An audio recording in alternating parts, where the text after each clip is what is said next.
Cricket ஆர்வலர் அனைவரையும் வருக வருக என அன்போடு பாஸ் கிரிக்கெட் மீடியா சார்பாக வரவேற்கிறேன். ஐசிசி நடத்தக்கூடிய T20 கிரிக்கெட் போட்டி வெஸ்ட் இண்டீஸ் மற்றும் அமெரிக்காவில் நடக்கிறது. அது பற்றிய நம்ம பார்ப்போம். குரூப் டியில் 4வது போட்டியாக ஸ்ரீலங்காவுக்கும் சவுத் ஆப்பிரிக்காவுக்கும் இடையில் நடக்கக்கூடிய போட்டி. இதுதான் இந்த T20 வேர்ல்டு கப்பிலே முதல்ல 2 பெரிய அணிகள் மோதக்கூடிய போட்டியாக பார்க்கப்படுகிறது. இதில் ஸ்ரீலங்கா அணி வெற்றி பெறுமா அப்படின்னு கேள்வி வந்தது. ஸ்ரீலங்காவுடைய உதயாதிபதி சேய் பார்த்திங்கன்னா நட்பு பலத்தில் இருக்கிறது சிறப்பு.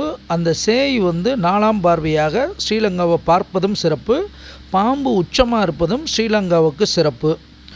சவுத் ஆப்பிரிக்காவை பொறுத்தளவுக்கு அதன் அதிபதி புகர் அப்படின்னு பார்க்கும் பொழுது 12ல் மறையிறது அவ்வளோ சிறப்பு இல்லை. இருந்தாலும் 2-5 குடையவன் அவர் லக்னத்திலே உட்கார்ந்துருக்கார் மால். ஸோ அது ஓரளவுக்கு நன்மையை காட்டுது.